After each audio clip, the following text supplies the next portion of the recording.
Good evening. How are you? It's gorgeous out today.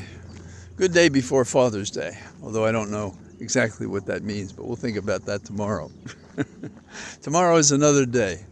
So the thing that is on my mind has to do with the Ellsberg papers, proving that simple thinking can defeat acts that are unlawful but have an heroic life-saving effect. Well, how do I see that? Well, Ellsberg, who was assigned to Rand and had done a study of Vietnam, the more he studied what was going on, the more he thought that the truth was being concealed. For example, that we had been increasing and expanding our presence in Vietnam through 4 administrations. Others thought that we were soft-pedaling the challenges in Vietnam and we were headed toward a big disaster. So Ellsberg, in the old days, went off and copied these papers in chunks by taking a satchel full of paper someplace else and then copying it, Xeroxing it, as we would say at one time, no longer accurate. And then he tried to get senators and others interested because he thought the war was wrong and we had to correct it. Ultimately, he convinced the Washington Post and the New York Times to publish the papers. The government came in and tried to stop it. It looked like entire legendary news organizations were going to be defeated and cast on the dustbin of other failed attempts to do something great or terrible. But it came to the Supreme Court, and they decided that it was a First Amendment exertion to release these papers and that you couldn't stop them, and so they went full speed ahead. There was at least one movie with Meryl Streep about this called The Post. And it was very well done. So if you want to lounge around and study it, you can do so. Now, there's another important part of this, though. And it's important because there are similarities between this and what we're dealing with the classified documents that Trump took and held on to. Ellsberg, in particular, was of the view that this was so important he had to do it and that he might be prosecuted for it, and he was prepared to spend the rest of his life in jail or prison for disclosing the Pentagon Papers. Now, this is a supreme act of civil disobedience.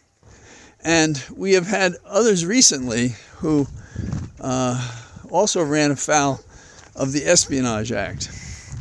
But Daniel Ellsberg was prosecuted under the Espionage Act. And you may say, well, did he go to prison? He did not. And one of the principal reasons was the sentencing judge was distressed by the fact that the Nixon administration had engaged in so much misconduct involving Ellsberg that he dismissed the case. But other cases since have partly and not partly gone forward. We have the case of Manning, who did something similar, and he said he did it out of civic disobedience, and he said, if not me, who? And we have Snowden. Now, Snowden is safe from prosecution for his violations of the Espionage Act until they catch him in a neutral country, but presently he's living in Russia. Manning has been convicted and is spending time in prison. So how does this compare to Trump?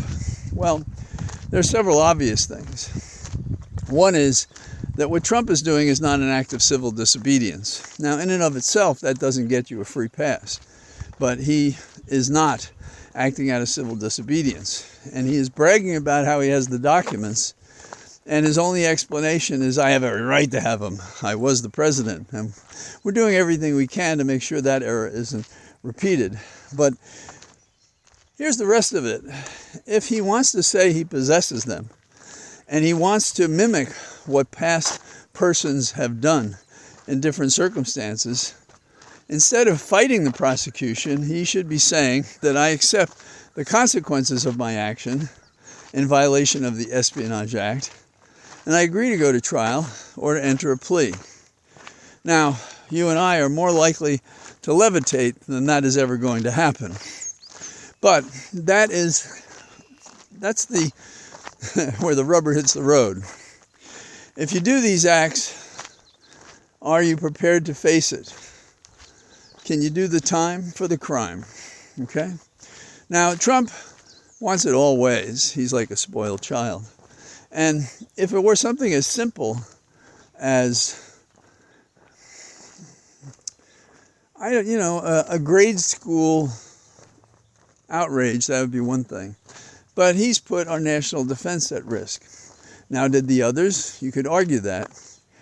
Is it fair that because the United States lied to us about what was going on in Vietnam, that case involving Ellsberg is different?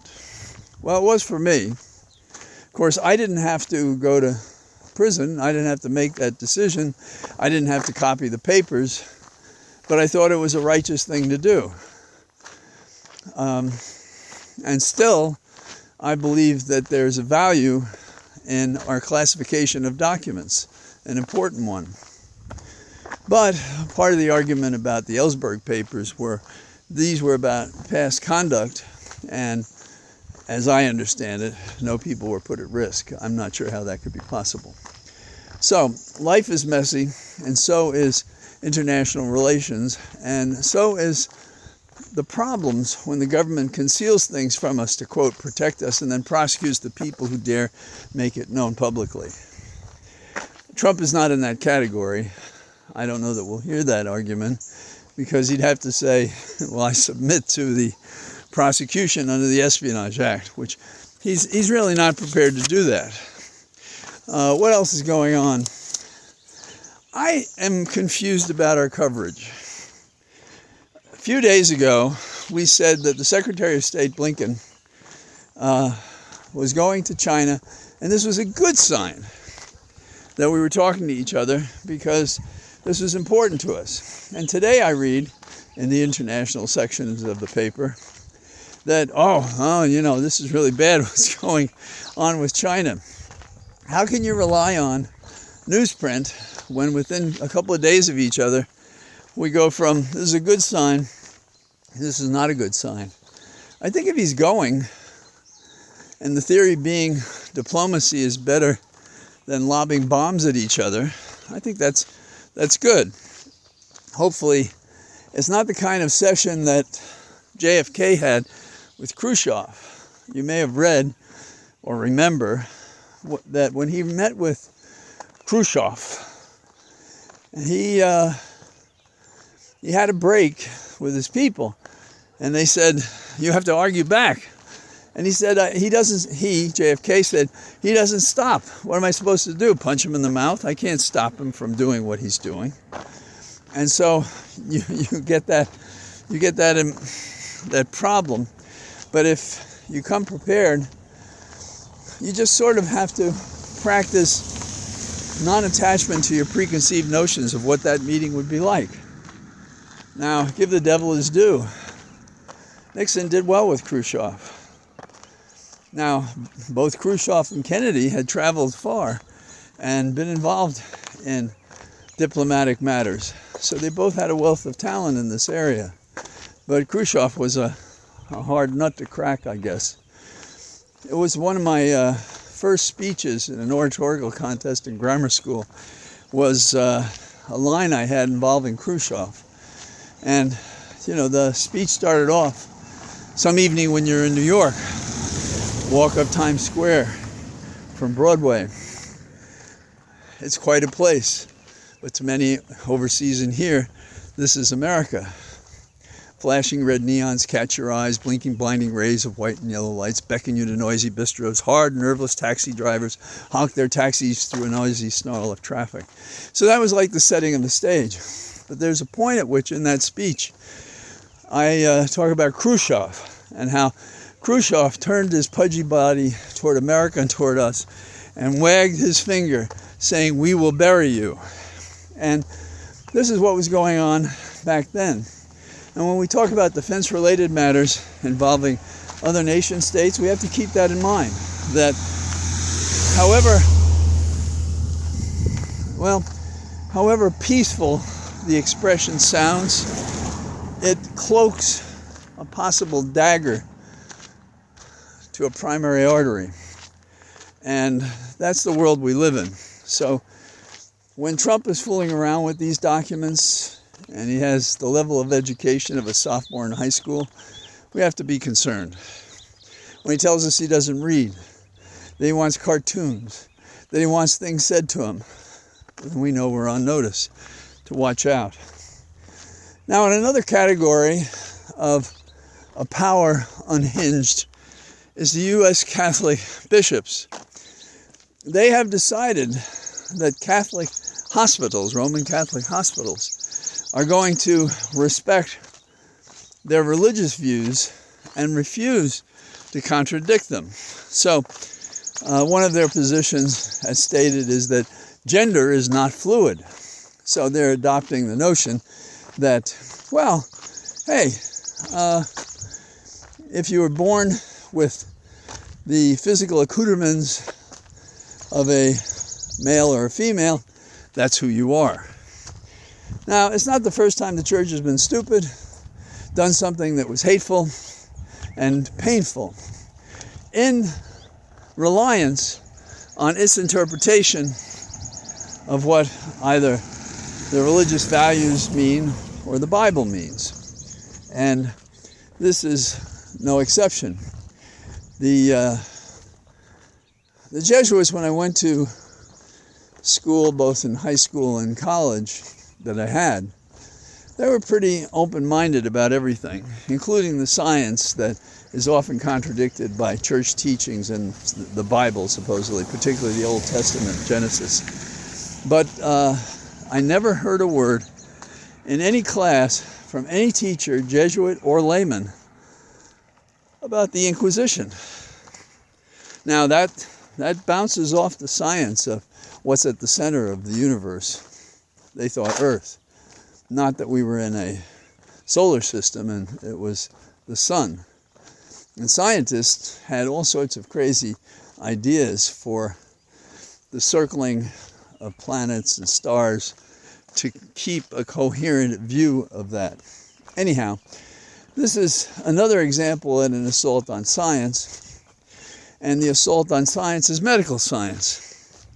And all of us at a certain age have seen its miracles and seen what can happen if you get bad advice. Advice from the church and treatment from a church hospital that is based on these fictions, these religious fictions, and imposing them on people without them knowing that that's what's going on, that's just unpardonable. It's another reason why the bishops and the church are out of touch and are a menace rather than a salve to the life of a human in these days and hours. So, that's about all I've got to say today. One, what are we going to do about these papers? What are we going to do about Trump? Balls to the wall. Two, what are we going to say about our foreign policy? Well, Blinken, get out there and tell us that things are going well or not. Straighten it out so we know what the news really is and what China's really thinking and what you're thinking about China. And then finally, U.S. Catholic bishops, you're irrelevant. You have been most of my life. And every day you do something that not only is irrelevant to me, but can be painful to others. So that's my thinking today. And you're welcome to my Cathedral of Trees. And I'll probably talk to you tomorrow. Bye-bye.